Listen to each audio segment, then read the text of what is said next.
Well, welcome everybody. So happy to see a lot of familiar faces and new faces out there. So yeah, we're talking about J.LO at the Axis Theater, and to get into it, Nick, do you mind talking about what the concept of the show is, how it's broken up and such?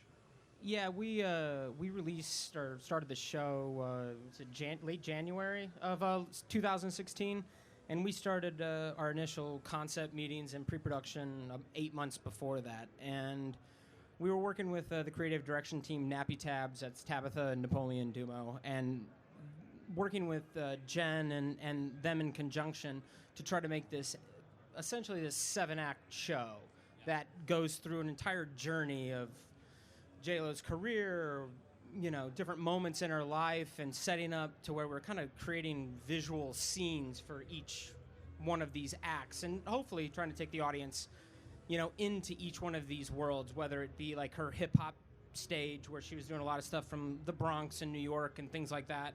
So we were trying to do a lot of elements that, really revolved more around, specific moments, in her life. Got it. So, like example, we go through. We start out with a kind of a glamorous section, right, and then going into. I know there's a Latin section. We've got all of these kind of genres, and yeah, the vignettes from her life. When did you get involved in the project, and kind of what is your role? So they. Essentially, I got in the project fairly early on. They were kind of putting together the design team, and I was contracted to be the video producer for all the elements for her. And then Corey Fitzgerald, the lighting designer and production designer, was involved at that point, and we kind of had rough set designs of what we were going to do. It was the show was going to be heavily revolving around a lot of projection, multiple surfaces, contoured shapes, and so that's kind of where we started. So it was initial plans of how do we make this work, and how do we build worlds with the set design and the lighting design and all the other things to try to make a full encompassing environment. So that was kind of the basis of where we started. So to describe some of the surfaces that we have for projection that you see content, there's a false proscenium arch. You can see that there with the fake curtains there.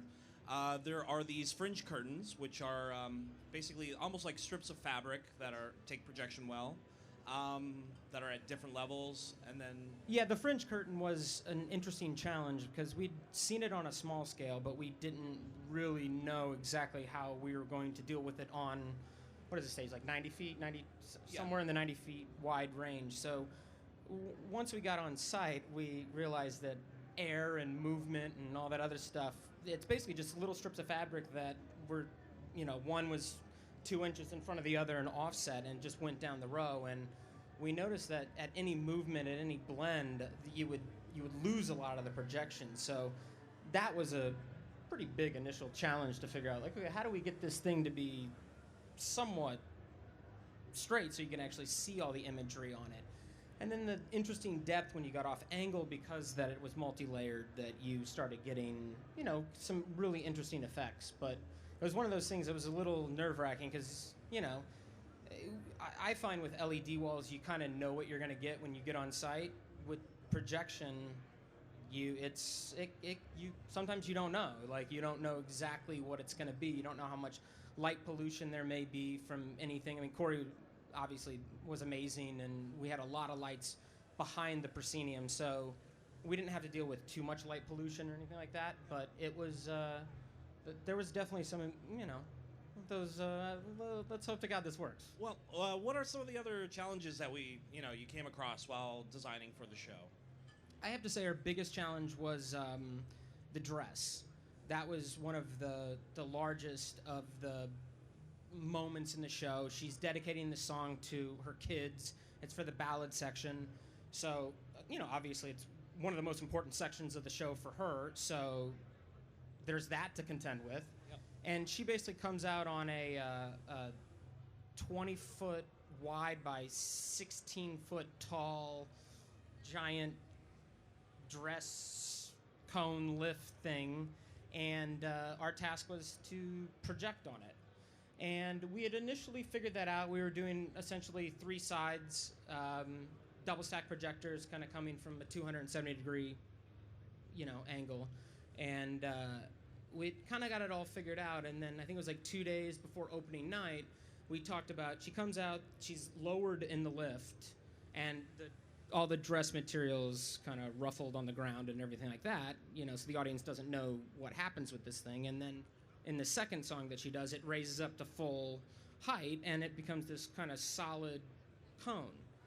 Well, we had done all the math to how do you do it for a giant cone. We got that all figured out, and then 2 days before opening, it was, no, I wanted also projection on the lower level. So that was a pretty massive challenge that we had to start dealing with, because we were using the D3 media servers, and I don't know if it's still. It's all. I don't know if it's still we couldn't merge shapes essentially, so you couldn't really crossfade from one shape to another shape.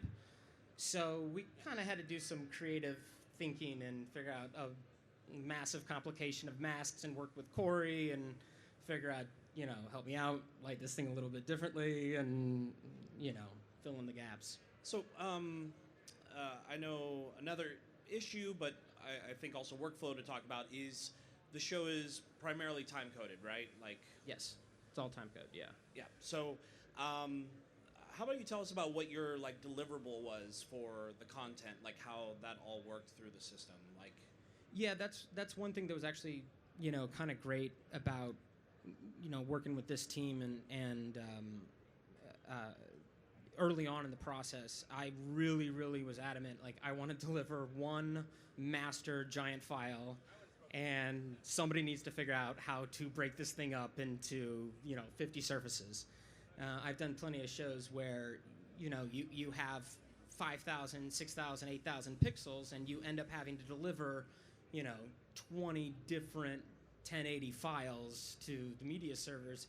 And once there become changes, it just gets to be a nightmare. And I knew from working with Jen in the past, she's amazing, she's great, but there are changes that come sometimes quite often. So the big thing is to try to figure out how do we deliver one mastered file, except for the fringe.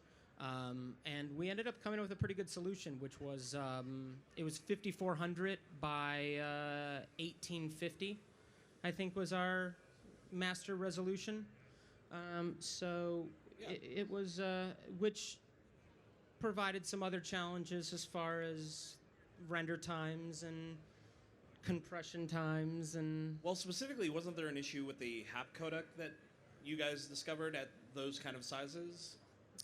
We discovered a awesome bug in the HAP codec, which was that if Mike Sherlock was one of the lead designers working with me on this show, and it was really towards the end of the production. We were experiencing 20 to 25, whatever it was, to 1 render times. So if you have 1 minute of animation after you've already bounced it out and flattened the file, to convert it to HAP was taking 20 minutes. And the way that this show was structured, everything, like I said before, was broken up into acts. So it's all one continuous piece. So it's 15 minutes. They make one little change, you got to re-render 15 minutes. Well, that's all fine, but if you now have to spend 4.5 hours to just convert to HAP, it was just becoming a nightmare at the 11th hour. So we discovered that our pixel vertical count was 1850, and we discovered that if you went to 1855, that the render times went to 3 to 1 or 4 to 1 instead of 20 to 1. So somehow randomly, out of a billion combinations, we found the perfect resolution that would give us a nightmare of conversion time. So once we actually got that figured out, it was actually somewhat smooth sailing after that. So regarding your process of working with a high, value star like J.LO, what are the things that you would show her and then working with your studios to communicate what your vision was for the show? Yeah, we started off with Tabitha Napoleon, and and the three of us would kind of get together and we would talk about concepts, and they had big, broad brushstroke concepts for each one of the acts, what journey we were going to go on, what we were going to try to do, and then we would kind of go back and forth of what type of stuff that we needed to create. And pretty much almost the entire show is created completely from scratch. We had Possible Studios helping us out, and then a team of, 30 other freelance artists all across the world that were coming and delivering elements and pieces, and then it was all kind of just being funneled back, through me. But so what we would do is essentially we would, try to develop stills, get an initial approval on that, show grayscale test animations, and she was actually really good about receiving that and understanding what the process was. She wasn't expecting like a finished product. No, she wasn't expecting a finished product, and I have to say, like, she's one of the artists that I really enjoy working with, because there's no crap with her. It's either yes, no. She doesn't waver on anything, and she takes a look at the stuff and she gives really, really great feedback. And then, we go off and we, massage it a little bit more so that it actually, becomes the reality. Yep. So, what would you say, with this being a residency, what makes this show different than other shows on the Strip? Or what makes it unique, I guess? I have to actually give credit to her on that. We're doing a huge projection, massive video production that I think is really beautiful. I'm very, very proud of what we were able to accomplish and what we delivered for this show. But night after night after night after night, and seeing all the other productions. There's so many other great productions on the Strip, but I feel like she just knocks it out of the park every single night. Her energy never wavers, and she's one of those people that I know that has, she's got TV shows, she's got movies, she's got records, she's got, this live show, and then she's got tons of other little one-off engagements, and every night she gives it, 1,000%. So in that regard, it's actually nice working with somebody who's just full on all the time. So yeah, I've got to say, I think she's not singing to like backing tracks. Like, it is all her full out all the time. Yeah, absolutely. And she's burning, I don't know how many calories. I don't know either. And even in rehearsals, she's giving it, 110%. And she's pretty outstanding, I have to say. Yep.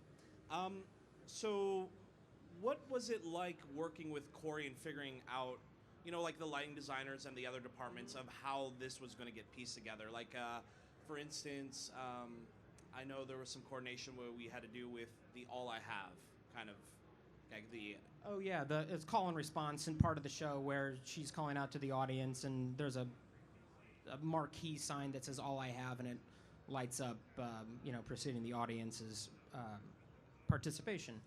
So that has to be manually triggered, and we had originally done that on the Grand MA, so that was really one of the only parts that was actually being triggered manually in the show. But we had a time-coded track that was playing underneath it that basically runs and so on. But one thing I wanted to say about Corey was that he was really, really great about taking, when we show him stills, when we show him concepts, and he would be involved with the concepts and kind of a lot of back and forth with that. And then really lighting, he just isn't one of those guys that's just I'm going to do what I want and blast light everywhere, or it is what it is, and, video's a separate department, and screw those guys, he really spends a lot of time to work with us to make sure that, his name's on the show as well, so it's like, I want to make sure that everything is balanced and looks correct and feels good, across the board. So for your process on this show, like, do you have the same process you run for every show, creating content, or did you have to adapt your workflow for this, or? This one was just different because the scale of it.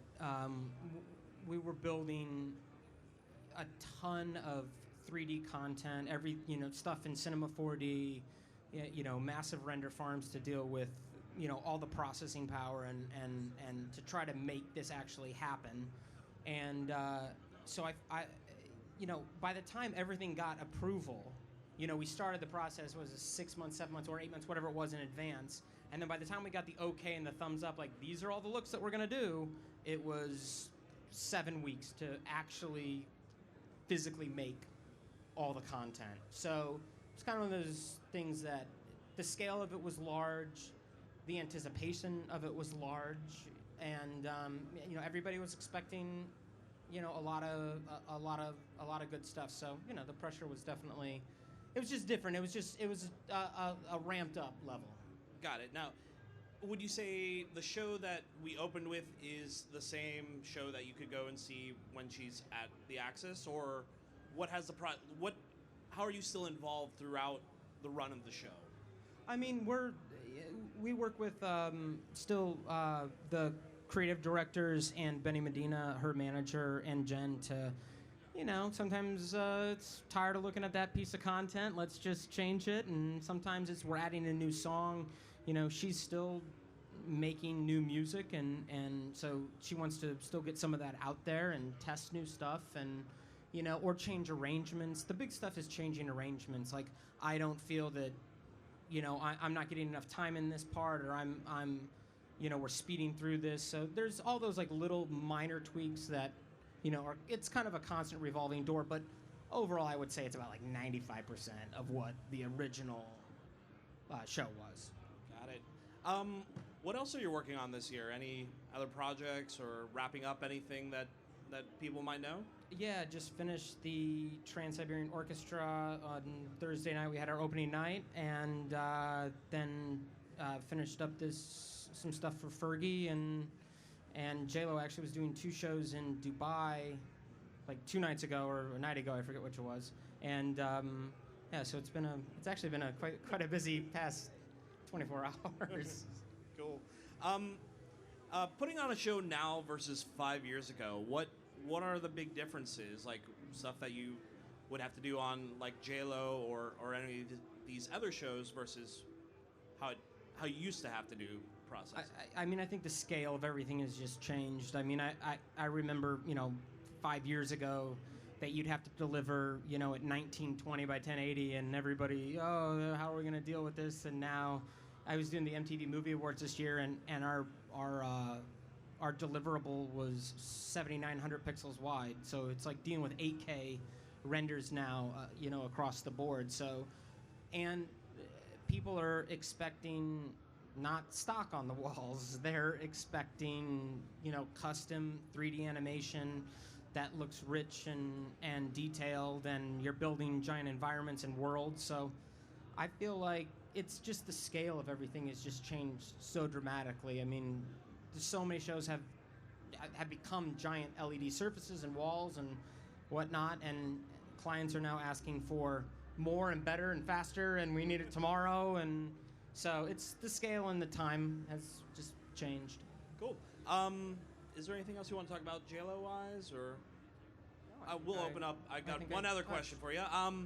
Anybody that wants to get into this business of content producing, any advice? Don't. Pitfalls? Just don't do it. Just don't do it. Run now. No. Got it. Well, thank you very much, Nick. I think we're going to open up the floor to any questions that you may have for Nick or about J.Lo or any of the shows that he's worked on.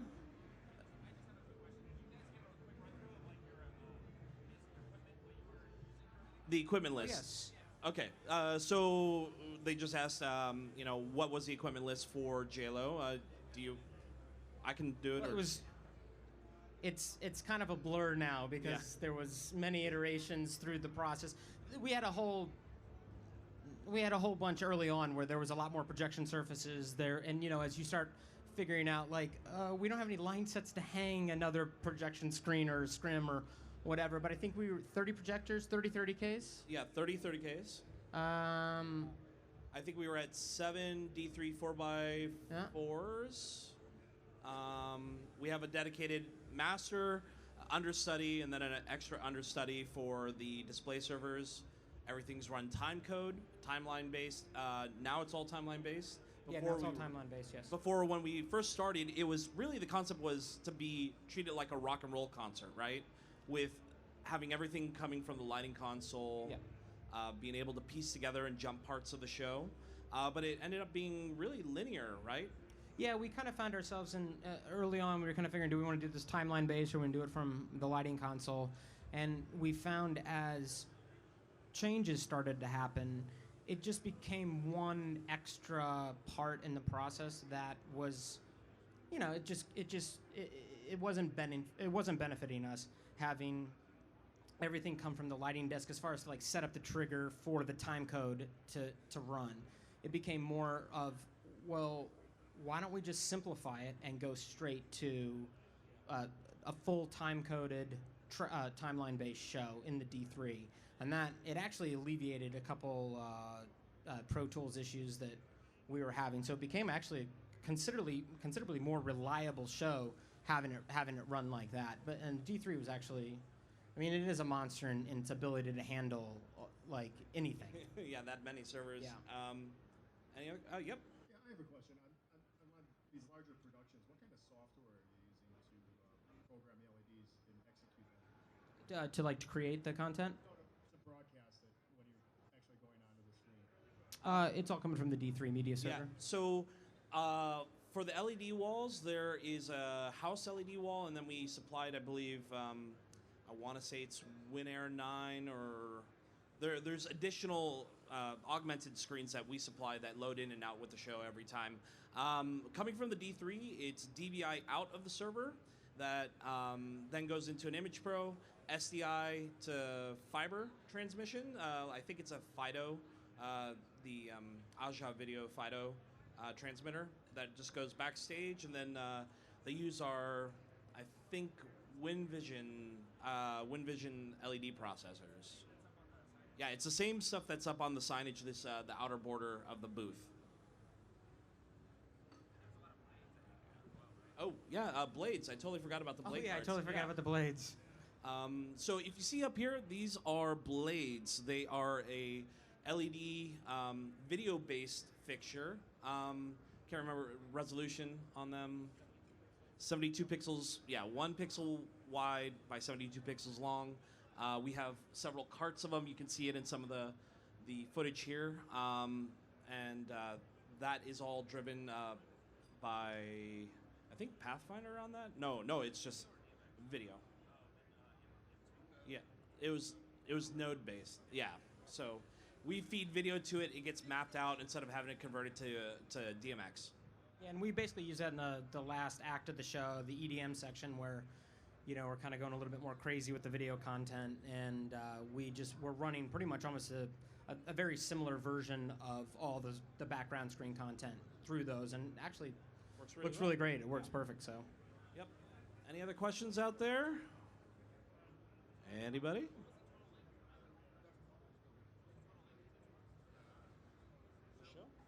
The runtime of the show is, what is it, like, it's over 90 minutes, isn't it? Yeah, I think it's like hour 50. Oh, I think she's there for, the original contract, I think, was for 3 years. And she's hopscotching. She was hopscotching with Britney, Backstreet Boys, Lionel Richie, I think, too. Yeah, Lionel Richie, and sometimes and Pitbull. Yeah, it's been a revolving. So she does like a 6-week run, and then, they do a bunch of other shows. No. But I think it's 3 years, and it's been going well. Yep. That does remind me, alternates on content based on special guests, right? Yeah, we LL Cool J, Ja Rule, and Jen's had a ton of other artists sing on a bunch of other different tracks that she's done over time. So every now and then they pop in and they want to do a part in the show. So we kind of have to figure out. There was a couple times where it was, do we put LL on the screen and have him sing his parts, and what do we do during the part? Like if he wants to show up randomly, so how do we create these different versions of the show? And we kind of got that nailed down eventually, like exactly how we need to kind of make this as smooth as possible for everyday operation. Just because it was something I didn't want to have 40 versions of the show, and it's like we're going with this one tonight and scrap that one, and we made a change to B, and now show H is the one we're going with, but change out this one file because that file changed. It was like, let's try to simplify this. Cool. Any other questions out there?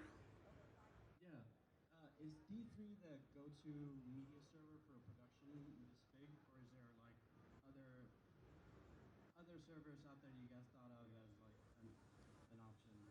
That's a good question. I think we talked about Hippo at one point, and I think Hippo version 4 was just coming out or just being released. And Hippo, I think it was version 3, we were going to start running into the issues that I was initially talking about, that I want to deliver one master giant file, and let's just play that back. And I think Hippo 4 can do that now, where you can give it a giant 6K, 8K file, whatever. It'll split it up to a bunch of 1080 outputs if that's what processors need or whatever. But definitely at the time, D3 was the most solid. Also for me, it's not even is the server is the server the right choice, but are the people that are going to know how to operate the server the right choice? So at the time, we were finding that there was just there was a fair amount of people who really knew D3, knew how to operate it, knew what you can and can't do with it, and that is a huge decision for me personally, like to make sure that like this is the right server. But I have to say that D3 is I'm constantly seeing that on large scale productions. It can just handle these massive single files, and playback is perfect, and yeah, it's actually I've been very happy with it. I try to use it as much as possible on shows. Cool. Microphone. So with the D3 and you had multiple 4x4s, you didn't have to use anything else like the matrix routers, or the E2 wasn't around at that point. No. So you kind of just did all your routing and all your stuff straight out of D3? That's correct for the most part. So out of the D3, we're actually doing a 3840 by 1080 signal. So we use a DataPath X4 to split those. And then everything gets converted to SDI, and that goes into a massive SDI matrix. Depending on what fails, we have a script that basically will tell the understudy server, the backup, okay, you're replacing this server, and then it fires off a command to the SDI matrix to then repatch that server in to take that place. So really everything is going through an SDI matrix at that point. We built stuff, some command line stuff in D3. You can do that. Say this server is bad, it'll report it, and you can hit replace, and then it can fire off macros. Yeah. I didn't either. It was Black Magic, and there are some limitations with that. So the SDI matrix was Black Magic. Yeah, the 72 by 72.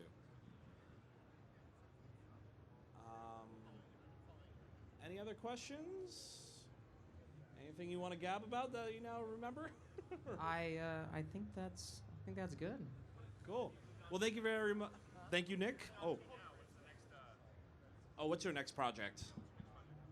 We actually have a couple new things that we're doing with J.LO in the first of the year, and then we go back in February, and there's been some talks of changing out a few things and switching some songs and adding some songs, so that's gonna start the ramp up pretty quickly in the new year, and right now I'm hoping to take the next 4 weeks and sleep. So.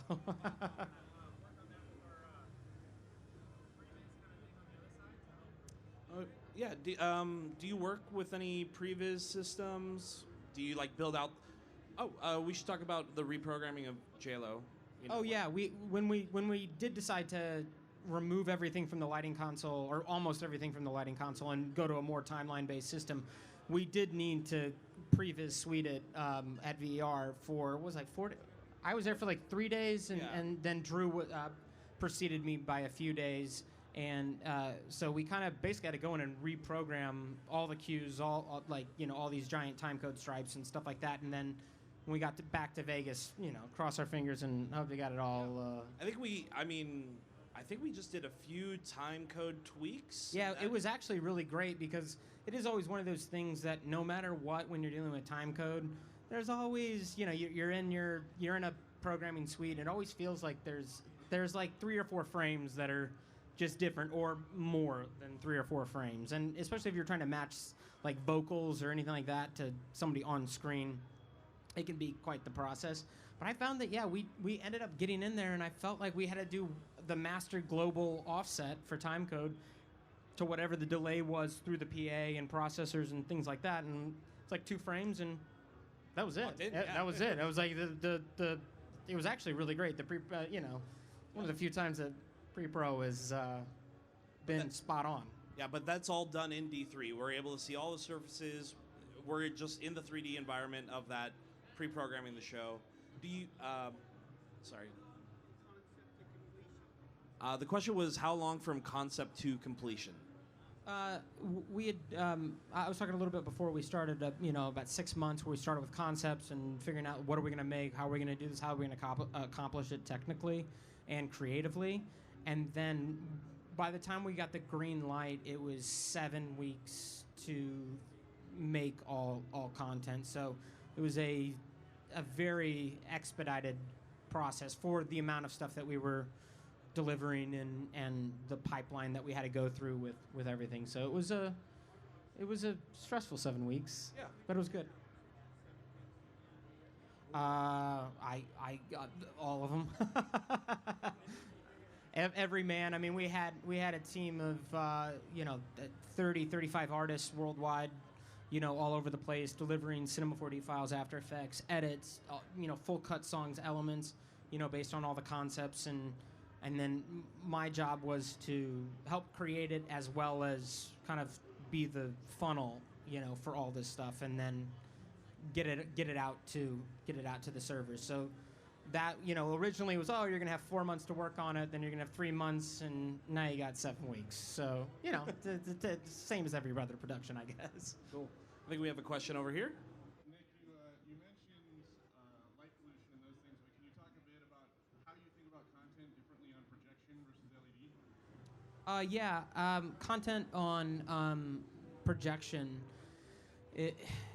I usually try to approach it where I need to throw as much light as possible. Like I said, we had the fortune that 95% of the lights are behind all projection surfaces. So for that, I didn't have to be as cautious. But overall, anytime projection's mentioned, I mean, I love doing projection. There's just a different rich quality to doing projection.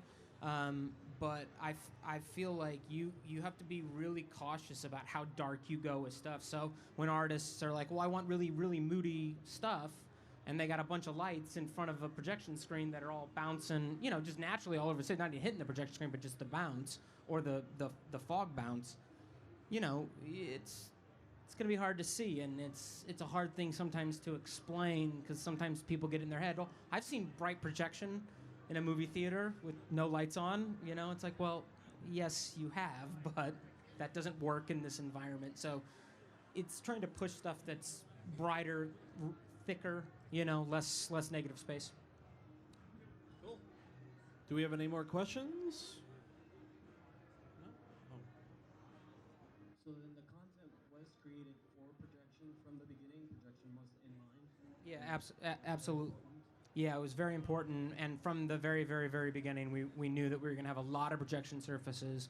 There's quite a few times in the show where the whole stage closes down, and it just the proscenium arch and this fringe curtain just become one giant surface. So Jen is downstage of that with a couple dancers while they're doing massive set changes behind. So that was something that we also had to contend with, because then Corey does actually have to light, and it was just figuring out the balance of how do we keep it a good, that good balance that, you obviously, as important as the projection is, there is a star on stage that has to be seen, so there has to be some light. So, it's just trying to keep that balance in between there that I feel worked really, really well, specifically for this. It helps with the concepts, too, that we are creating more worlds, to try to build in, so, yeah. Cool. Do we have any more questions out there? I think we're like an hour 45, hour 50, some start to finish. Yeah. No intermission. No intermission, straight on through. And I mean, like, ticket sales and demographic. You want to talk? Yeah, the response has been great. We've had a lot of sellouts. I'd heard something that she's up there with one of the top grossing female artists per show in all of Vegas history. And the demographic is great. You got people who kind of grew up in the hip hop days who are 40s, 50s, and you got some people kind of into the EDM stuff that are a little bit younger. So you kind of get this nice 20 to 50s, 60s. You see some 60-year-olds in there and they're rocking out, and it's interesting to see. You never know who's ever gonna pop up to a show, and so that's been interesting. Cool. Anybody else? Any other questions out there? Hearing none. Well, thank you very much, Nick, for joining us. Thank you, guys. About this, and we'll be around the booth to answer any other questions that maybe you didn't want everybody else to hear. So, cool. Well, The take private care. stories. And, check out Previs on the back side of the walls here, and yeah, have fun. Thank you, guys.